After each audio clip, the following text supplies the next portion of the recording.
Trump ha conseguido ponerse enfrente a todo el mundo que mandaba. Bueno, el que manda y que sigue mandando. Pero es muy interesante ver dónde ha pegado. Es que es muy interesante, porque resulta que es el anti-Sánchez. Es el anti-Sánchez. Vamos a verlo. El presidente de los Estados Unidos, Donald Trump, está actuando como dique de contención frente al globalismo durante la pandemia mundial. Y lo está haciendo en varios ámbitos. Hagamos un repaso a las acciones del presidente de Estados Unidos.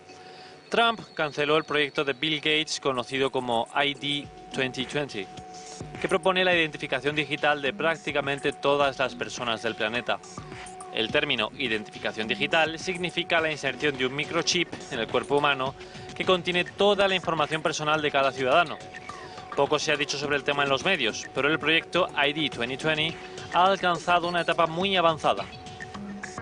El sitio web indica que el proyecto es un tipo de asociación público-privada que involucra a la ONU, a la OMS, a los gobiernos internacionales y a sus miembros fundadores, quienes también son sus patrocinadores más activos. Los fundadores incluyen nombres destacados como Microsoft, de Bill Gates, Gavi, la Alianza Global para Vacunas e Inmunización, interesada en promover el uso de vacunas en todo el mundo, y la familia Rockefeller. En la administración de este proyecto encontramos representantes de los ya conocidos organismos entrometidos en cada movimiento que da la élite del poder para imponer el nuevo orden mundial. Obviamente, ID 2020 se presenta de manera positiva para que todos la acepten, como un activo para los ciudadanos, e incluso más que eso, lo manejan como un derecho, algo que le falta a nuestra vida para mejorar en todos los aspectos, es como lo venden. No solo ha frenado Trump a los globalistas con este proyecto, sino en muchos otros asuntos. Por ejemplo, decretó que las vacunas sean voluntarias y no obligatorias, siendo los militares quienes verifiquen su pureza y las distribuyan. También cortó los fondos de la Organización Mundial de la Salud y quiere una investigación exhaustiva sobre sus operaciones. Por otro lado, canceló la propuesta de ley HR 6666 de los demócratas, conocida como COVID Trace Act, que significa testing, pruebas diagnósticas, reaching, alcanzar, and contacting everyone, y contactar con todo el mundo, que fue la base del proyecto de ley de diagnóstico y seguimiento de Bill Gates. Trump también canceló, como ya hemos comentado, el proyecto de Bill Gates conocido como ID 2020 y por otro lado abrió una plataforma de informes para que la misma población pudiera denunciar la censura que le aplicaran en Facebook, Twitter y YouTube. El resultado fue rotundo, ya que en poco tiempo se saturó de denuncias y así Trump obtuvo la evidencia que necesitaba para tomar acciones en contra de la censura. En cuanto a las tecnologías, Trump detuvo el lanzamiento del 5G en todo el país. En relación a la economía, emitió una orden ejecutiva para reabrir la actividad comercial y laboral en todos los estados de Estados Unidos, al punto en que los gobernadores que se nieguen serán procesados. El presidente también ejecutó la orden para que la Casa Blanca se haga cargo de todas las redes eléctricas que incluyen servidores de Internet, sistemas de transmisión y sistemas electrónicos. El mandamás norteamericano declaró servicios esenciales los lugares de culto, ya que algunos alcaldes estaban multando a los ciudadanos por asistir a la iglesia. Por último, Trump aplaudió a Australia y a 116 países por insistir en una estricta y rigurosa investigación a China por haber propagado supuestamente el COVID-19, a pesar de varias amenazas en términos comerciales de China. Por todo ello, Trump está en el punto de mira de la élite global que ya le ha declarado la guerra. Es que atentos a la panoplia, ¿eh? Es decir, industria farmacéutica, industria de telefonía... Todo. Finanzas, todo. O sea, hay que pensar, si uno estudia un poquito el último siglo, lo que ve, sobre todo después de la Segunda Guerra Mundial, lo que ve es un avance hacia la globalización espectacular. Es decir, ya no estamos hablando de la globalización, estamos hablando del globalismo, es decir, sí, del debilitamiento consciente y deliberado de las soberanías nacionales. Aquí en Europa tenemos el claro ejemplo de la Unión Europea, que ahora ya quiere avanzar hacia un ejército común, hacia la homogeneización de la fiscalidad y bancaria, etcétera. Pero esto se está produciendo en todo el mundo y detrás de esto hay gente, muy especialmente en Estados Unidos, Unidos, el Partido Demócrata especialmente, pero también el Republicano. Quiere decir que esto es un proyecto en el que estaba, digamos, colaborando todo el mundo que cuenta, todo el mundo que es alguien.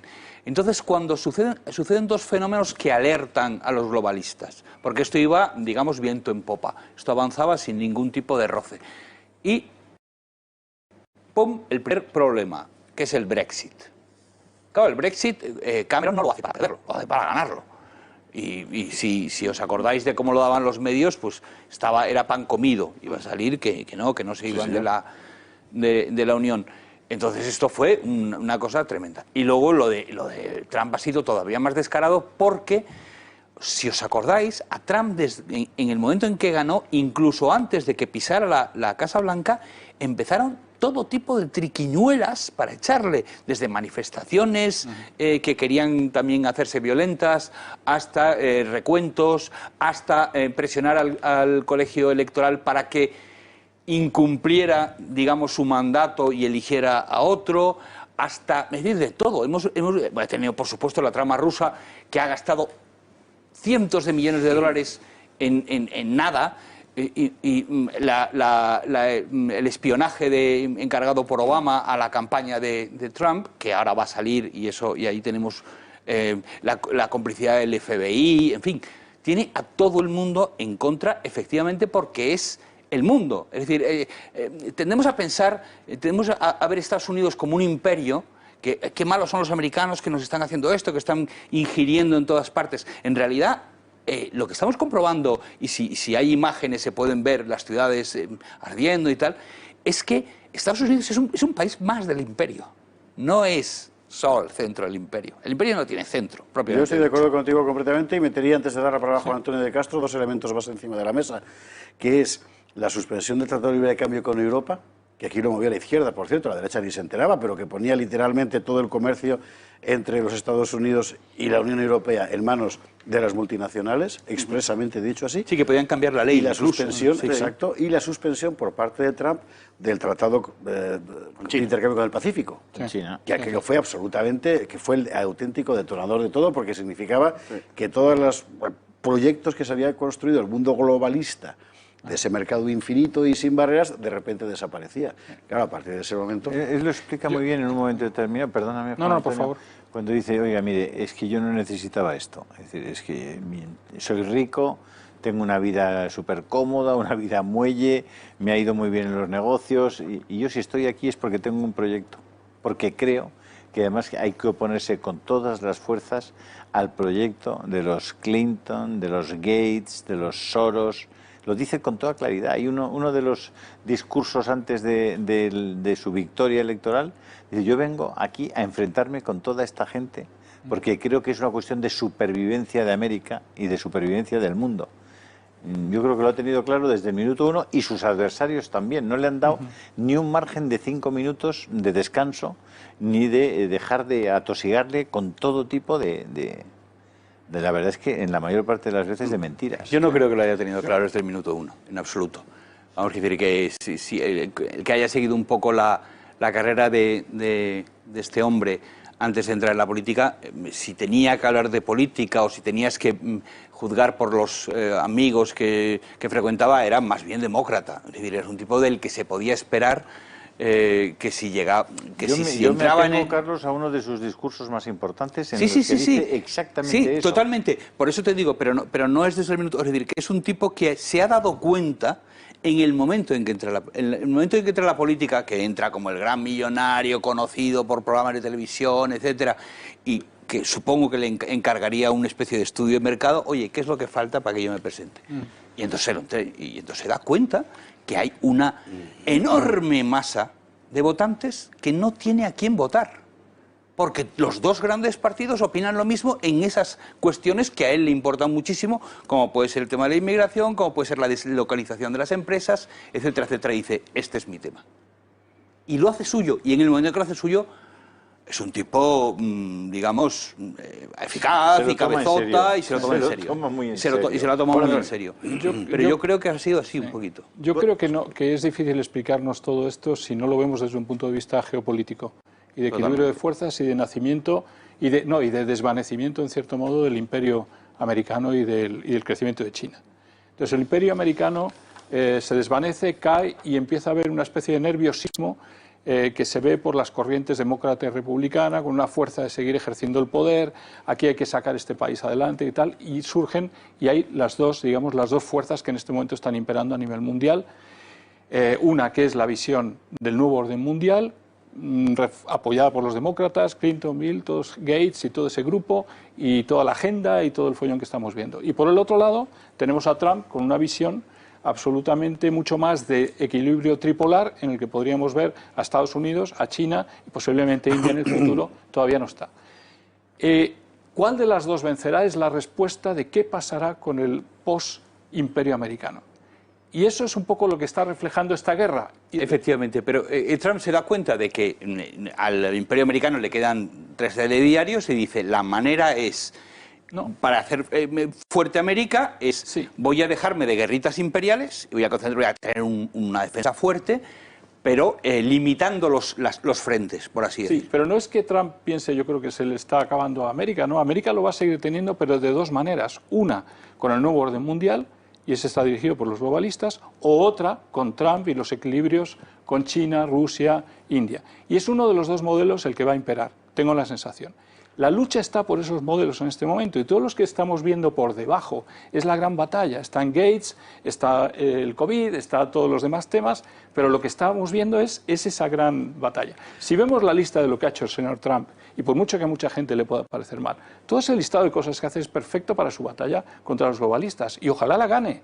Porque es que el problema de los globalistas... Como no la gane. No, ojalá la gane, porque el problema de los globalistas es que son totalitarios y se nos viene encima, se nos ha venido ya encima muy gorda, porque este país ya está totalmente infiltrado y muchos países también, y nos va a ser muy difícil salir de esta historia, ¿no? Don Fernando Paz.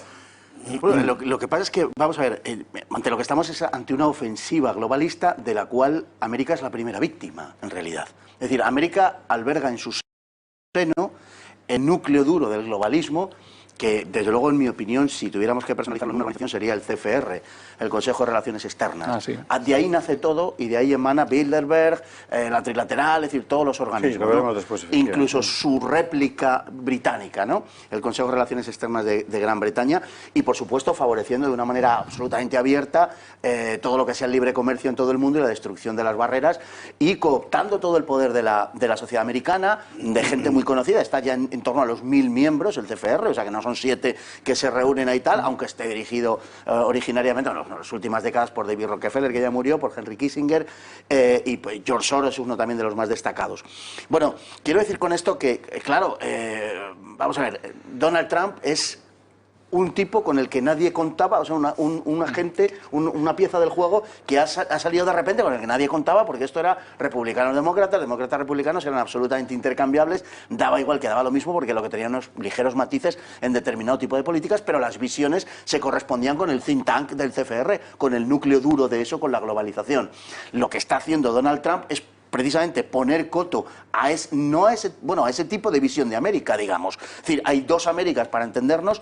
Quizá hay dos de todo. Cuando hablamos de las dos Españas, dos Alemanias, dos Rusias, también hay dos Américas. Hay una América que es la América cosmopolita de las costas, para entendernos, y hay una América profunda que es a la que responde Donald Trump. Yo creo sinceramente que América, Estados Unidos, en el sentido más profundo del término, es la primera víctima de ese globalismo, porque ha sido un país cuyos intereses han sido puestos al servicio de un proyecto global que ya no es la política de Washington, porque la OTAN ya no es la organización contra el comunismo, es una organización que quiere imponer el globalismo en todo. Es una oligarquía transnacional.